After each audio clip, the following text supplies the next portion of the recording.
Did you notice the thumbnail that Uh, of the video that I put together, and it was that huge drum kit. I've never seen so many oh drums. yeah. What sort of drum kit have you got? Currently using two. Right. I've got a Pearl World Series that I got about 35 years ago. Wow. That was my sort of dream kit at the time. I put that together, everything that I sort of wanted, but it's still going strong. Wow. And I bought a small Tama kit just a wee while ago, just to be a bit more practical. You know, when you know what a lug, great things about. So I tend to alternate between the two. Obviously, I'd imagine that would depend on what sort of gig you're doing. What sort of bands do you generally play with? I think the thing I'm doing most of just now is with Duke Street, Yep. which is How long have they been going? Ooh, well, I wasn't one of the original members. They go Yep. back to I think the early '90s, Wow. and I joined sort of mid '90s, I think it was, and we've been pretty much playing ever since. The So I've got that, and I've got I do a lot of work with your good self, of course, and because of that, I tend to do a lot of Kaylee gigs with loads of different people that we come in contact with Yep. when we're playing, which is fantastic, and I love that. Yep. And also the other thing I do fairly regularly is George Ingles. Yeah. I play with Rockin' Horse. Yep. So between those three, I'm pretty busy. Sure. Pretty Sure. busy with that. When I have a funny feeling that the first time I met you was nothing to do with drumming. I seem to remember buying a portable photocopier of you. When would that have been? Would that have been like the early 90s? That would have been, I think, 94, 95. What was the name of the shop? Office 2000. Office 2000, yeah. Office 2000. And what was the connection with our mutual acquaintance, Andy Beat? Well, it was his company. He was Right. a partner in the company. Right. So he was my boss at the time. Yep. And I think that was around about the time where you guys were beginning to realise that you could copy music Yeah. for everybody to enjoy playing, which, I think it would have been buying a book before that. So it was obviously quite a good investment for you, I would imagine. It was actually, Gary. It wasn't for me. It was for people who wanted to, sort of document all the stuff that she'd got, and it was just she said out of the blue, where would I get a photocopier? Yeah. Something that she knew of. I think she worked in an office, and I said, "Well, I'll go and see because there's this what is now the music station, isn't it?" Oh no, it was No. It's That was Bannerman. next. Yeah. Yeah. That's next door. Yeah. Yeah. Yeah. Yeah. Yeah, a long time ago. I think a few suit sizes down back then. I think as well. And I think also as well at that same sort of time, certainly going back to 91, 92, I used to work at Purvis's Yeah. Garage, and I'm sure your dad was one of the regular customers with his vans and his cars. Well, there was a time when I was buying my cars there as well. I've Yeah. got quite a few cars. Been friendly with the Purvises for many years now. So yeah, I was there, and I remember you being there. So yeah, it does go back a long way. Yeah. But can we go even further back? When I've a funny feeling that you're going to tell me that you started drumming when you were sort of just sort of newly born. I think a lot of kids will tell you their first drum kit were were pots and pans, but I believe mine was of Tupperware. Yeah. That'll give you an idea how long ago that was. Is that because it gives a better sound than pots and pans? Yeah, resonance, feel, Yeah. bounce, everything. Yeah. Just more expensive. Yes. And so what was sort of the music that you were particularly into when you were younger? What was it that you? I mean, I don't mind admitting, I thought Gary Glitter was absolutely fantastic. Mhm. I thought it was absolutely fantastic stuff what he did, the showmanship of it.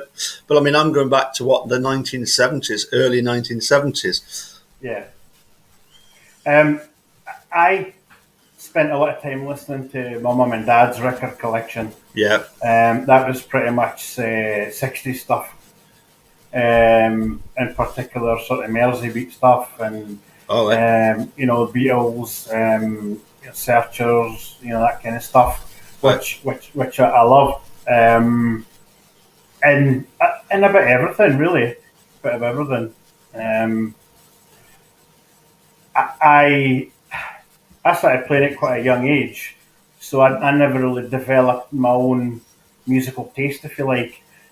I tended to listen to what we were learning at the time. Um, But, so but sorry, to sort of go back though. I mean, for me, being an accordionist, it was quite easy to start playing solo wise. Even if it was like sort of a little competition here or a little school concert here.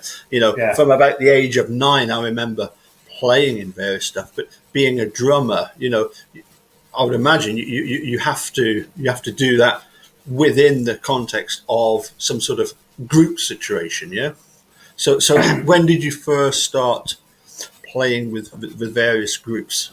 well, I've been with the pipe band from Ah, about the right. age from about the age of 10, 11. Hmm. And by the time I got a drum kit, a wee drum kit for my 14th birthday, Right, and I think 2 months later I was playing with Cadillac. right, So I got I was basically sitting in my room playing along with these, my mum and dad's record collection, hmm, playing along, getting used to playing, and then thrown in at the deep end. right. So that was me 14 playing in clubs. So this is where I didn't have a musical taste, because right from then that was me learning, the songs that I was going to be playing. Hmm. So yeah, 14. But 14. sorry again, just to sort of take you back. What sort of, if you like, schooling education did you have in drumming? Was it from the pipe band? I wouldn't say no, because No. I was a tenor drummer. Right. I'd sort of taught myself how to, do rolls and some beats and whatever. Got a few drummers in the family. Right. We've got my cousin Callum Brown, Colin Black. So it always has been in the family. So Right. it was maybe always going to happen, sort of thing. Right. But no, I'm pretty much self-taught, really. Right. Okay. No, it's just that, as you were saying, if you're learning that the songs that you were having to do then, what sort of material were you having to do? Was it covers of the latest stuff, or was it going back a bit? When I first started, Yeah. Yeah. When you first started um, with Cadillac, I remember the group Cadillac. I remember yeah, pictures of them at the. it was all 50s, 60s, everything, absolutely everything from 50s and 60s. Yeah. And all the good stuff. And thankfully I'd been brought up in it, Yeah. so I had an idea what I was doing. So that I think I'd done that maybe 4 or 5 years, something like that. Hmm. Um, but yeah, that was purely 50s and 60s.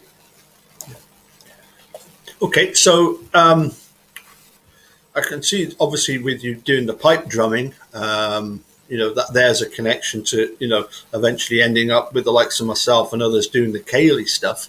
But if you're doing the 50s and 60s, the sort of classics, and as you mentioned, our mutual acquaintance George Ingles, he does a lot of stuff from the 60s, 50s, and 60s as well. And maybe George has had #1 hits in the UK country charts, hasn't he? So there's a country western side to it, but that still doesn't explain how you end up sort of playing with Cayley bands, does it? Well, after Cadillac, I went to play with Night Shift, Right. which was Chris Weir and Colin McLaren and Tom Cassidy. Yes. And they were a band that played everything. Right. They could go and play a gala ball or whatever the case may be. So the standards were all there, your Gay Gordons, Strictly Willows, Dashers, Right. that kind of thing. So that's kind of where I learned to do that. The standards I was okay at, but the more complicated stuff is a wee bit more difficult for me. And then to answer your question, how I got into it was through Ian Lothing. Yeah. My cousin Callum Brown was Ian's drummer for many years, and I think I filled in for him Right. a couple of times, and it seemed to go fine. Yeah. I never really classed myself as being in that industry, but it always went well, and I enjoyed it. So it sort of continued. How do you find that sort of transition from, sort of one night you could be doing, your Duke Street gig? Sorry, I've sort of jumped the gun a bit, haven't I? Because we haven't mentioned Duke Street yet. But how do you find that transition from 1 minute doing, I've mentioned it, the stuff that Duke Street do, to the next night you might be doing a Cayley band gig. How do you find that transition from one gig to another in such a short space of time? I think if I'm brutally honest with you, is the length of time I've been doing it. I've been playing a long time, and I never really get too nervous about going on stage and things like that. So to be honest, everybody I play with are great musicians and can always put me at ease, help me be where I need to be at a particular time. So that's a big help. When you're easy to follow. Yes, I suppose what I'm kind of alluding to is you've got your traditional sort of Scottish country dance band, which would be a drummer with just a hi-hat and a snare, and then when it goes to Cayley, it's like potentially the full kit. And me personally, I quite like that sort of crossover between, we're not quite, just the normal Scottish country dance band sound. There's other elements to it as well. And I think the drummer brings such a lot to that whole feel of, where the, of having that kind of crossover. I think a lot of people like a more traditional sound when it comes to accordion music, but I also think that we've played for some pretty hardcore dancers, and they like to be on time. They like their timing to be right. So perhaps that bass drum, being there solid for them is a big help. I don't know, but it seems to work. We've never really had any complaints. No, I was going to say, in particular, we've done a couple of nights that have gone down really well at the Edinburgh Cayley Club at the Summer Hall venue. In fact, you remember that one night we were there, and it was the Skids and Big Country were playing there as well, weren't they? And can you remember that there must have been a break at one point because the members of Big Country and Skids were sort of walking past where we were playing, and they sort of stopped to take photographs of all these people doing all this ceilidh dancing. I thought that was really cool.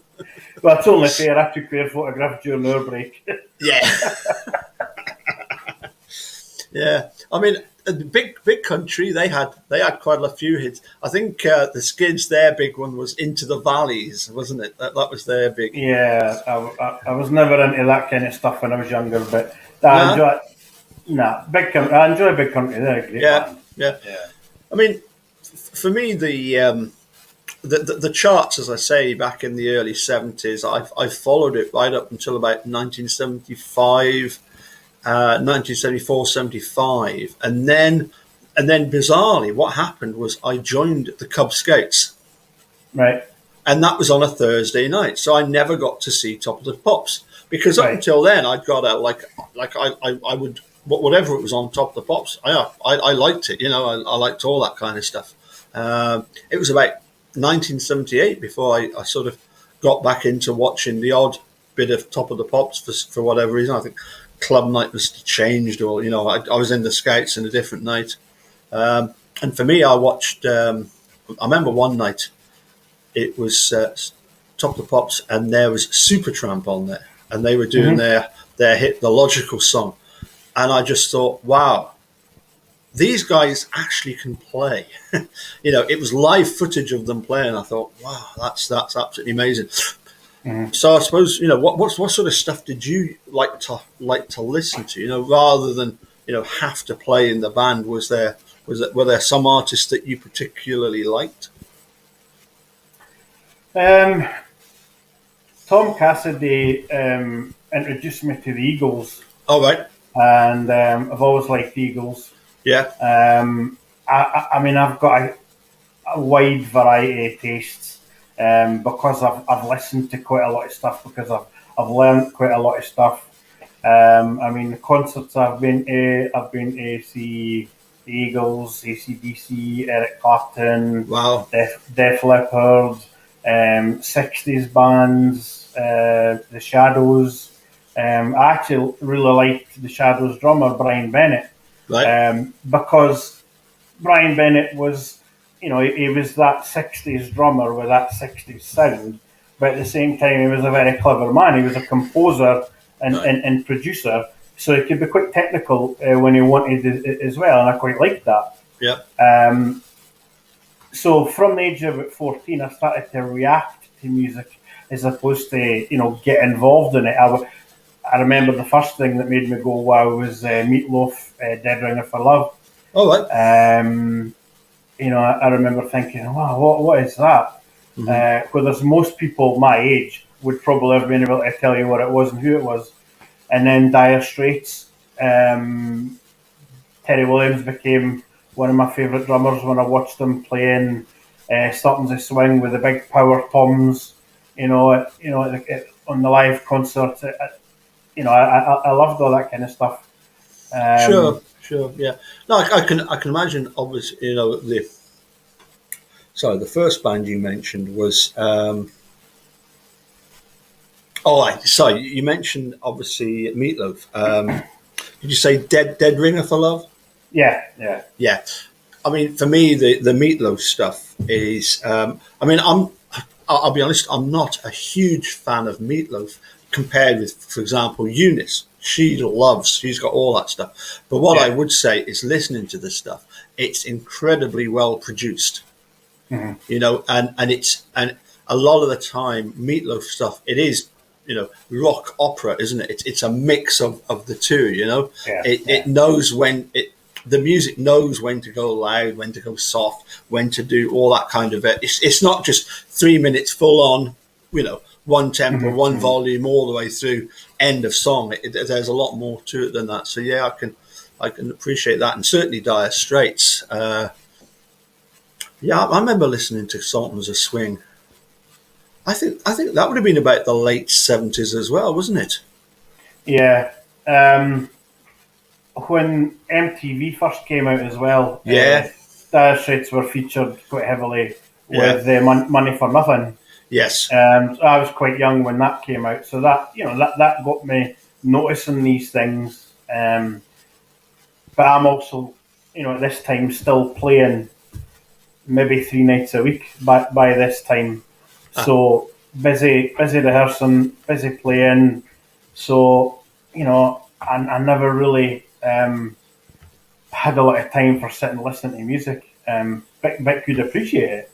sure.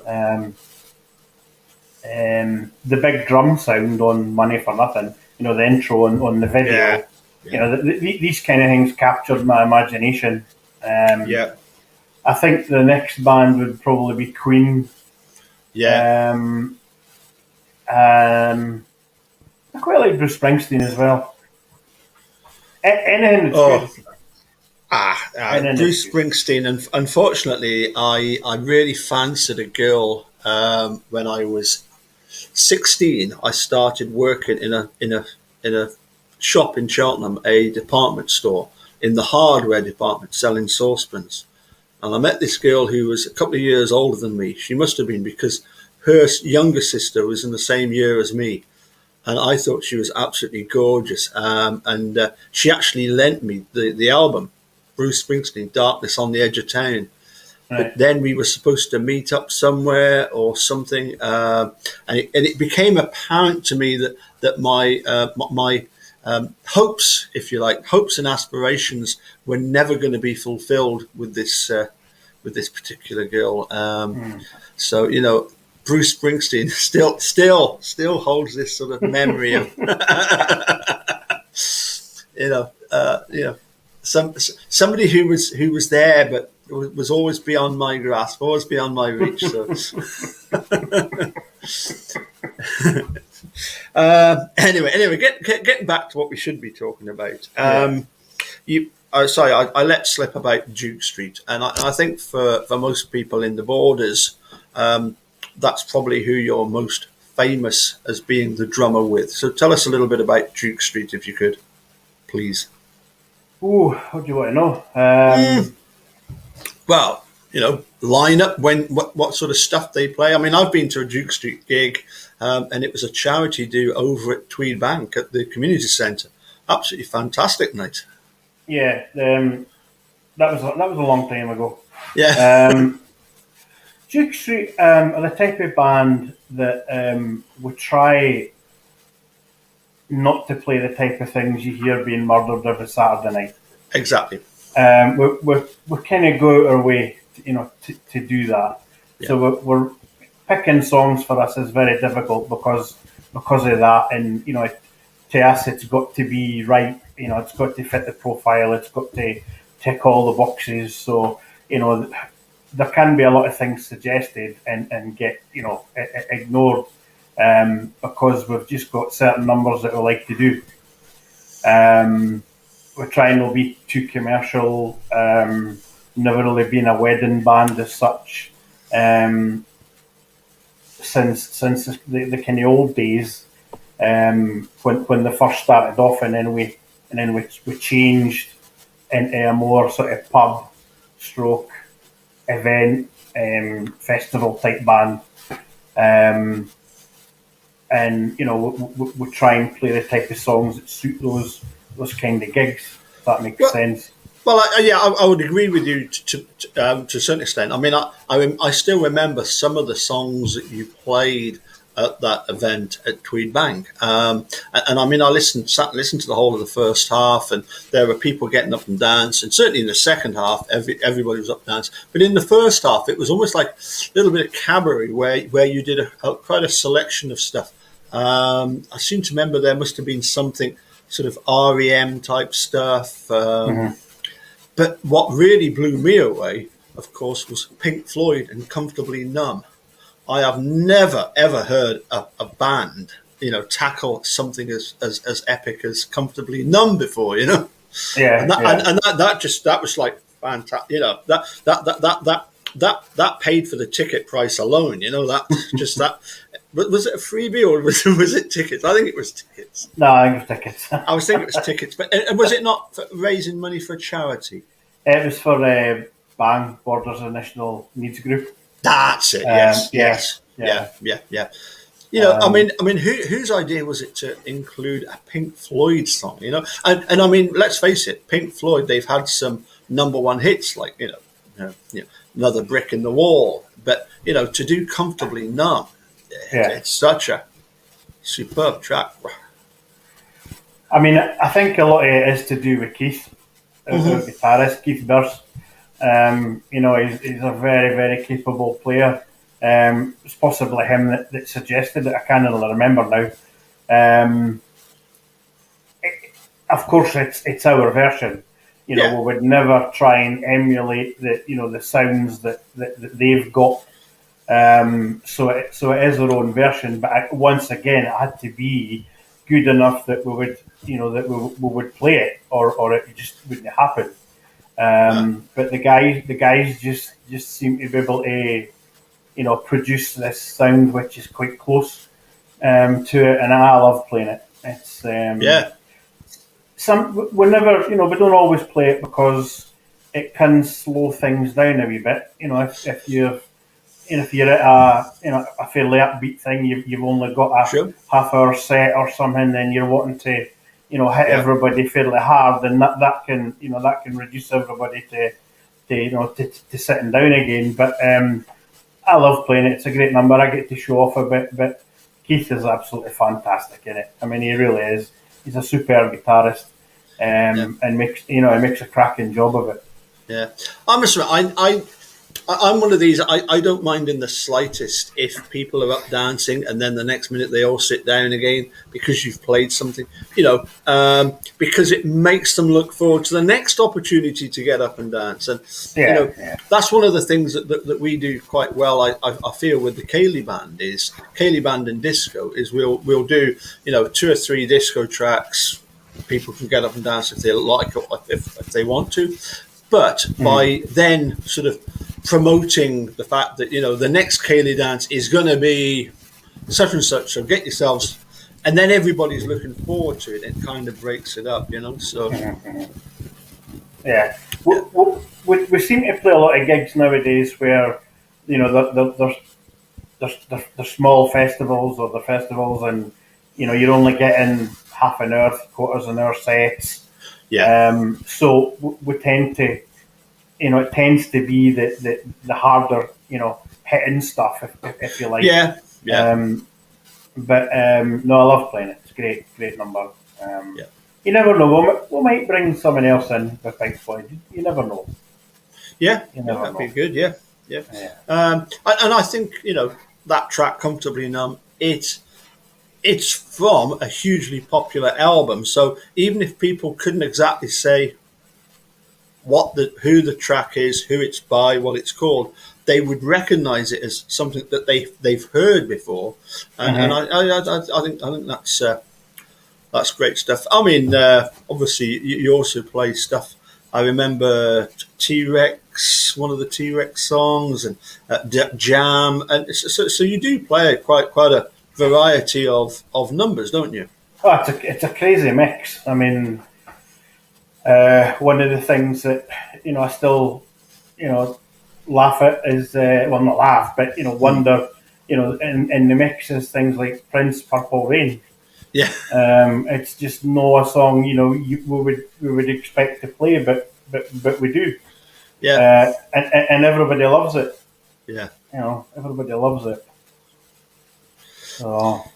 So give us a sort of breakdown of what your sort of kit would be, for example, for a Duke Street gig, as opposed to say, doing a Ceilidh band, if it's kind of a lively Ceilidh band, or if it's more of a Ceilidh band and you're doing the sort of Scottish country dancing. What sort of kit would you normally use for your Duke Street type gig? Duke Street's a far bigger kit. Right. You'd probably be looking at the bass, snare, 3 tom-toms, 4 cymbals, Right. because there's a lot more scope for for using them. Sure. Different types of numbers, different types of sounds. So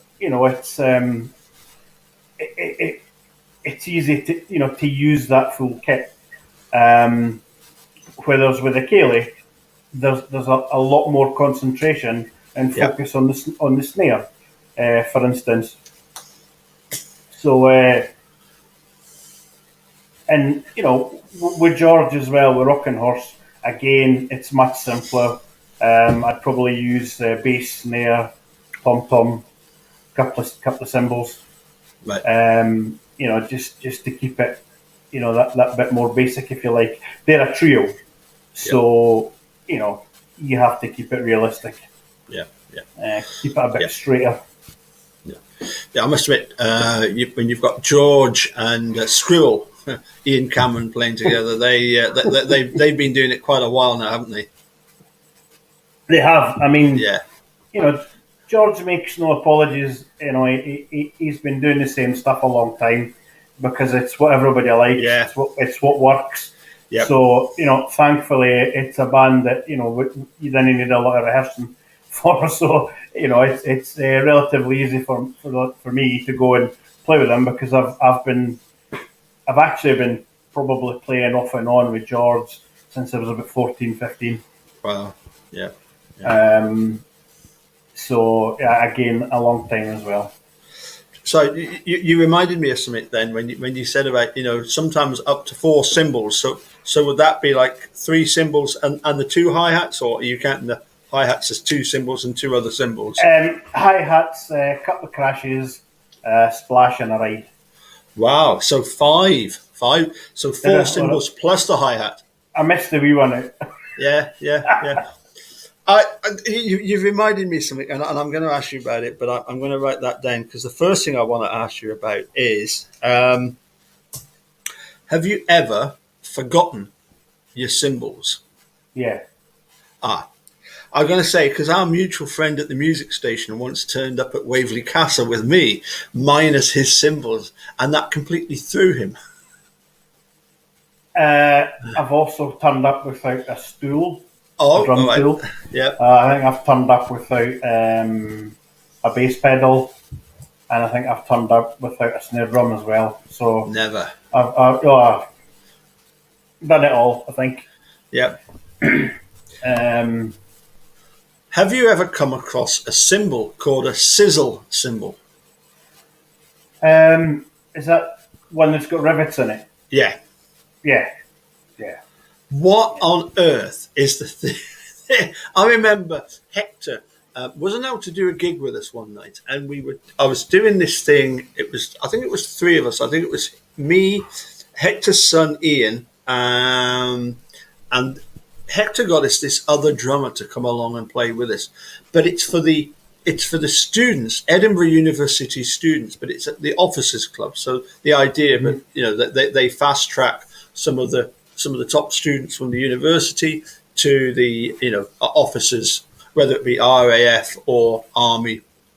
I think were the main 2, and we're playing at Collington Barracks, and they are noisy. They are a real party crowd, and this old fella turned up, and honestly, he got like this rack of like little sort of cymbal type things and woodblock and a shaker and all that, and he would tap on that, and then he'd got this sizzle cymbal, and what I really wanted was a really strong bass drum and a really loud snare, and it was anything but that. It's quite an old-fashioned thing, and it's just to give a continual ring, continual sizzle, hiss. If you like, when you're playing on the cymbal, that's exactly what it was. It was like I haven't a hiss. seen it for a long time. Yeah. A hiss. That's But exactly. you've got to remember back in those days, you were trying to fill a room with noise. There wasn't any. I mean, we very rarely play nowadays without the drums being mic'd up and through a PA. Yeah. But back then, you only had your acoustic instruments, drums, cymbals to fill a room, and sometimes you needed a bit of help. Yeah. And I think that was one of the things that they did. Yeah, I mean nowadays, even if you're not mic'd up, if you've got other people using mics, then Yeah, there is that natural leakage of yeah. sound that's coming out, isn't there, out the front? Yeah, yeah, absolutely. Yeah. But no, as I say, I do remember this guy with his sizzle. Oh god, you know, it was like really hard work. I suppose we could touch, I suppose, on sort of favourite gigs, least favourite gigs. Are there any that you particularly remember as I really enjoyed that one, or have you got ones like Collington Barracks for the officers trainer that as just in my mind, I just remember that gig for all the wrong reasons. It was probably a great night. They even had a bouncy castle in the hall. Right. Right. It was. I mean, it was a great night. It's just that the sound was. It was. What's been some of your favourite gigs? I think favorite. I think any gig, that you can see people enjoying themselves. Yeah, The things, where we take our enjoyment is when the band's playing well, you're playing well, the sound's great, the people are reacting very, very well then that's always, that's going to make it a great, great gig. yeah. As far as bad gigs is concerned, I remember, I think it was with Night Shift. We played, I think it was a Mormon wedding, All right. something like that. But whatever it was, meant that there was no alcohol. Oh, And the idea of having fun just didn't seem to be on the table at all. And oh dear. it was like being at the dentist and pulling teeth all night. I think that one sort of sticks in my mind.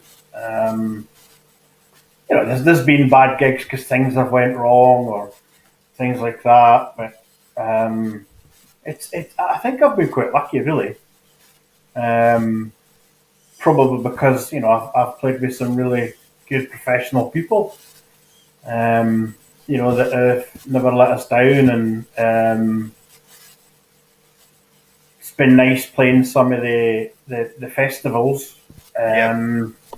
With Duke Street, some of them have been quite big. We played alongside the Sweet 2-3 years ago at Jedburgh. Right. You mentioned George Ingles' number ones. It was me that was playing. It was me that was playing on these ones. So as much as there was fame and fortune attached to it, it was nice to know that you'd achieved something like that. It was nice to get recognised. So yeah, there's lots of things happen. I suppose when it comes to Kaylee stuff, sometimes you can go somewhere and you can have loads of people there in the room. It can be pretty crowded, but if the dance floor is pretty empty, it's not much fun. Sometimes you can have half the number of people, but they're all up dancing, and you can have some real good fun with the with the Kaylee dancing. But at the time, it's down to you and Roddy, for instance. We've quite a few times arrived there and they're Italian or Chinese or Japanese, and you guys have got language barriers to break through. Roddy's really, really good. You're really good at getting them up dancing, and when it all goes well, that it's great. It really is. The other thing I really do remember, and of course we were reminiscing outside yesterday, just outside, was at Channel House, and the fact that you sometimes get into the routine of playing at various venues and you know exactly what's going to happen. And then you get caught out, as our second box player did a few years back, when we're playing at Dalhousie Castle. There's a buffet at about 8:30, 9 o'clock, and so bless her, Mary Jane didn't have anything to eat. She just came straight for work, only to be told there's no buffet. I mean, that's that. I mean, that is a disaster, isn't it? You know, it's Yeah. We always seem to get a gig at Dalhousie when I've just started a new diet. uh, Yeah, well, that's the buffet open. Great. yeah. I must admit, I do tend to like the fact that I don't quite get so involved in the buffet by the fact that if we're having a break from the ceilidh, the chances are I'm doing the sort of, whether it be disco or sort of background music, so I can kind of focus on that. And what was always quite handy was if Hector would used to say stuff like, well, I'll just bring you a plate through. I'm like, "No, that's perfect. Yeah, if you can do that, that'd be fine." But did I ever tell you the story about Hector? Hector Mackenzie, that is. He was the original drummer of the Bonaccord Ceilidh band that we now regularly play in, or at least we did up until lockdown. Hector loved wedding cake, Right. and Dalhousie Castle. It was at one time, certainly in the mid 90s, 2000s, and right up until I would say the last sort of couple of years, it's died down a bit, as I think a lot of venues have got quiet. But at one time, we would do a year. We would do 150 gigs at Dalhousie Castle alone. Whew. Yeah, we were there a lot of the time. And of course, Hector loves wedding cake, and I reckon that if he had 2 bits of wedding cake at the buffet at all the weddings that we did, I reckon that he would have eaten that many wedding cakes, that it would fill like an articulated lorry easily, the amount of gigs he'd done there. But there was one night when we played there, and the wedding cake was very nice. That's one of the things that Hector was really good at, was he knew which were the best wedding cakes. And we're not being sponsored by Marks and Spencer's, but Marks and Spencer's own wedding cake is one of the best there is available, as recommended by Hector.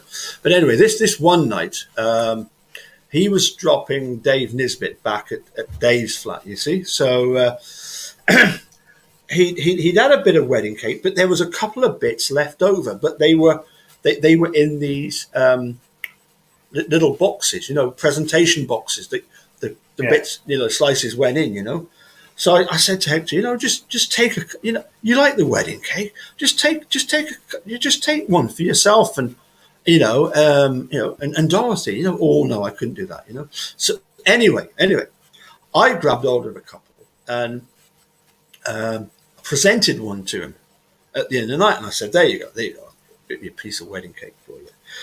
And I said to Dave Nisbet, because he was getting dropped off in town, and then I said to Dave, I bet you he'll have that bit of wedding cake finished by the time he drops you off. And apparently as he's dropping Dave off in town, he says, "You see that? I haven't touched that bit of wedding cake yet." So anyway, he takes it home, puts it on the side. And Dorothy the next day says, "Oh, what's that? Is that wedding cake?" He said, "Oh, yes, that's a bit of wedding cake that Paul saved for me from the wedding, So sure enough, 2 or 3 days later, Dorothy decides she's having a cup of coffee, sit down. Oh, I fancy a bit of that wedding cake. So she decides to open the wedding cake, only to discover I'd eaten the wedding cake and filled it full of stones out the car park. Me.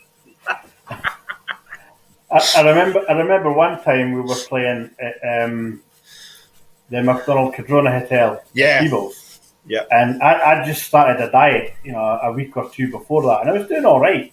Yep. And I thought, so I hadn't had my tea, and I thought, well, there's a buffet. It's quite a nice hotel, so that it'll be a nice buffet. We'll get a couple of healthy things, and when we got to the buffet, it was the entire selection of Forsyths of Peebles, pies, Fridays, and sausage rolls. Yeah, not good. Not what you need, is it? No. Not a good start to the diet. No. It's and the other thing that I find really hard, and you must do as well, is that when you go often to weddings, such as your Dalhousie Castles and other places, when it's the free bar and you've got to drive there, you've got to drive back. You cannot participate at all with the puntage, much as you would like to. I suppose probably the best gig, one of the best I ever did, was with Hector and Ian, and it was down at down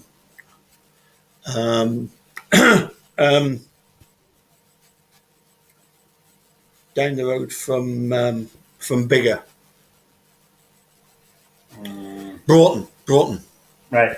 Yeah, where the brewery is, and we did we did something like, it was the Cayley after the race, where they run from Broughton to Peebles and back over the hills, and in the behind the stage, in the room behind, they'd left bottles of Broughton ale for the band, so we were able to take some bottles of that home with us, rather than.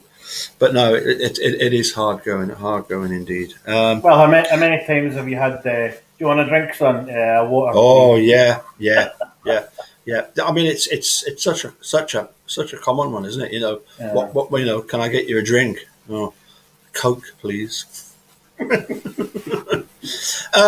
Finally, just before I let you go, what would you say then are the sort of highlights of gigging, and what would be the things that, whereas it might seem quite, as you say, you can have a really good gig, but sometimes there's other aspects to gigging that maybe aren't such fun. What would you say would be the highs and the lows generally?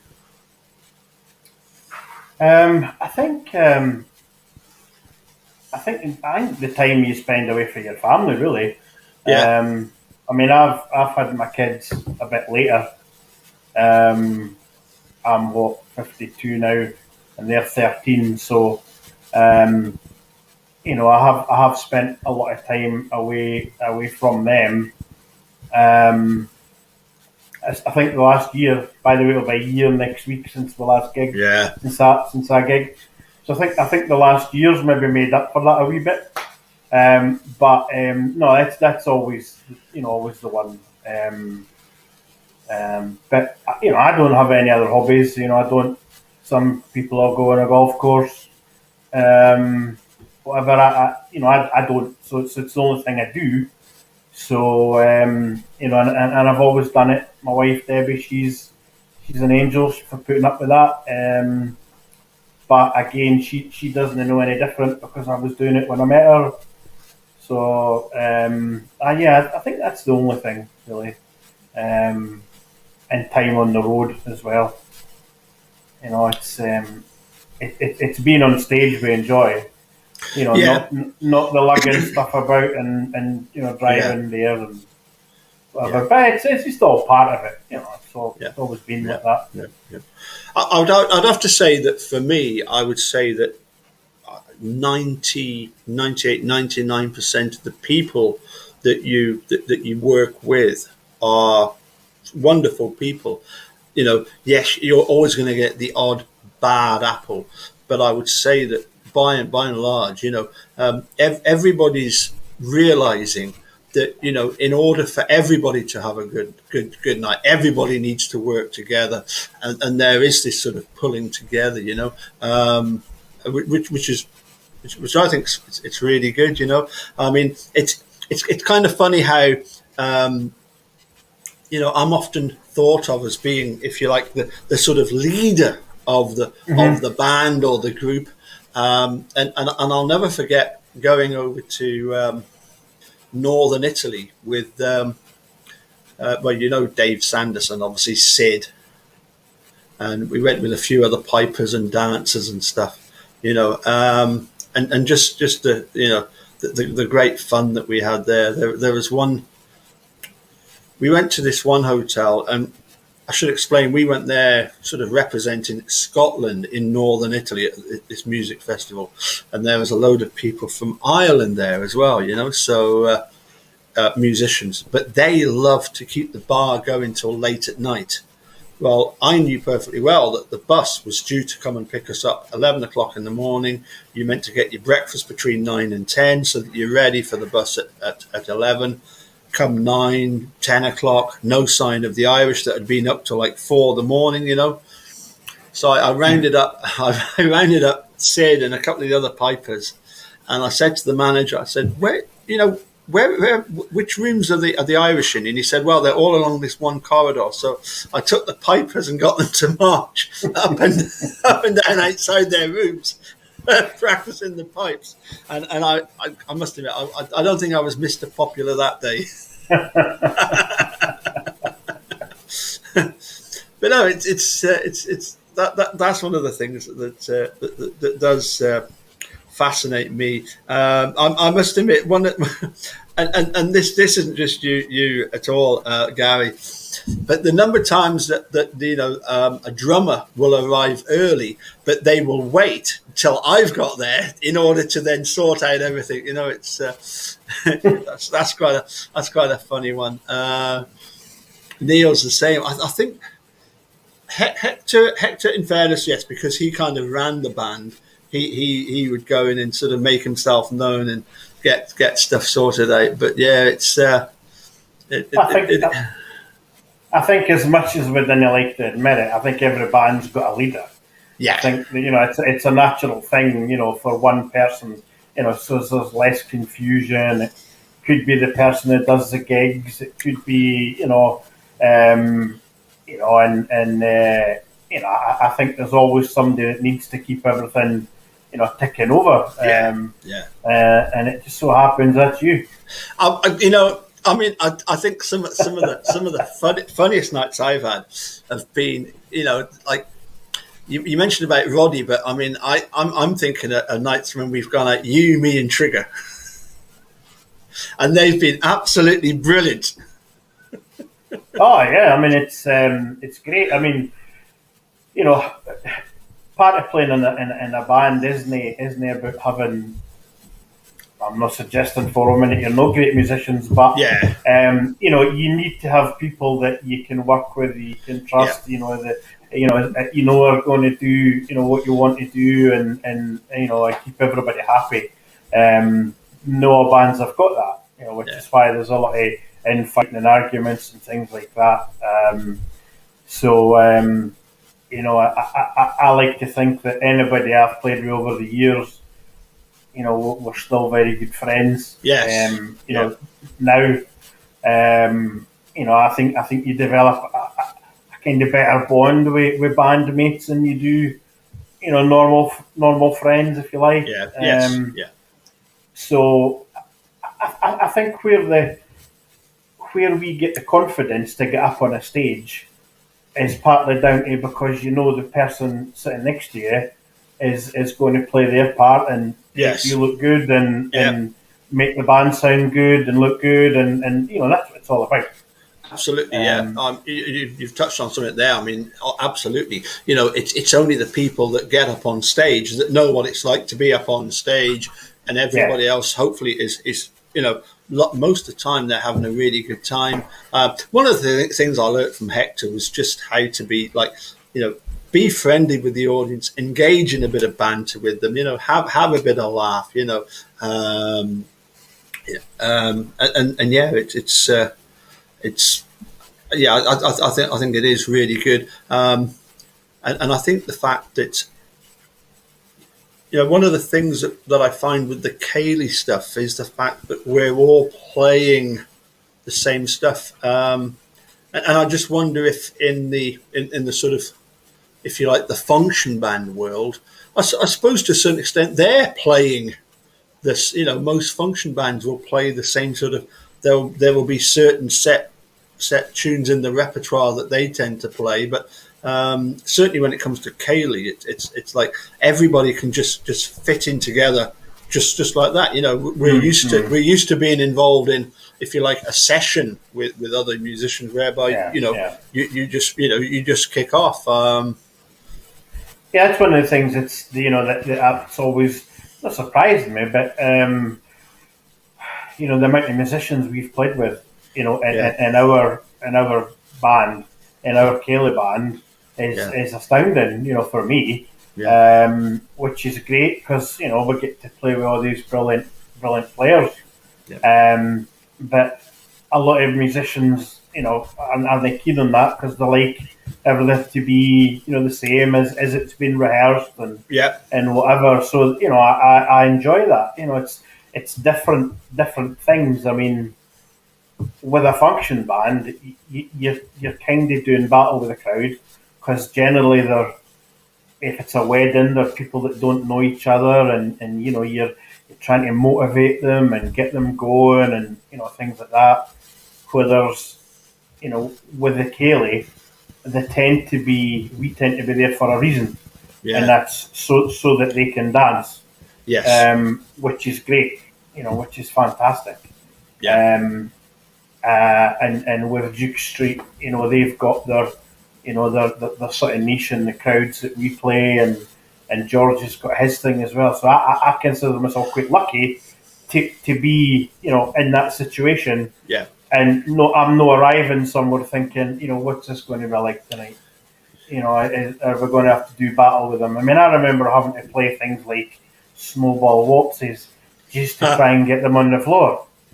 Just tricks like that, and you think, when you've got to do that, it's hard work. Yep. Yeah. What? That's very appropriate, seeing as in the middle of the winter. Explain what a snowball waltz would be then. A snowball waltz is basically you get a couple of people, whether it be the bride and groom, or if it's a function, a golf club function, so with the president, a couple to start it. Yeah. You play for a period of time. The music stops. They go and pick another partner. Yeah. So they're doubling every time. Exactly. Yeah. So then, very quickly after the snowball waltz, we used to launch into a Paul Jones. Yeah. So as that you try to get them all on the floor and making a fool of themselves within the first half hour, and hopefully after that, it's a bit easier. Yeah. Yes. Yeah. Yeah.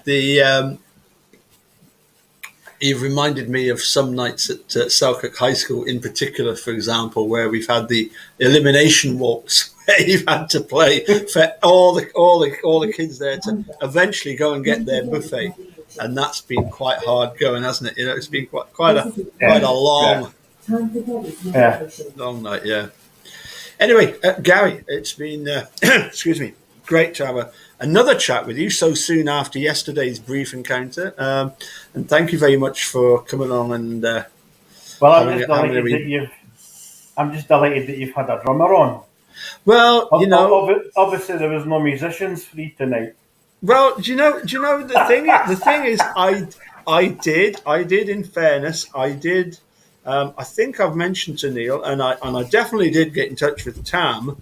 And Tam was kind of like, nah, that's not really for me. But then, certainly for yourself, I know with you, you've also had you're a very competent drummer, well respected in a lot of different genres, but also you've got a salesman background, so you're used to dealing with the public. So you've managed this hour with incredible ease, as I knew you would do. Well, it's been a pleasure. Thank you very much. You're very welcome.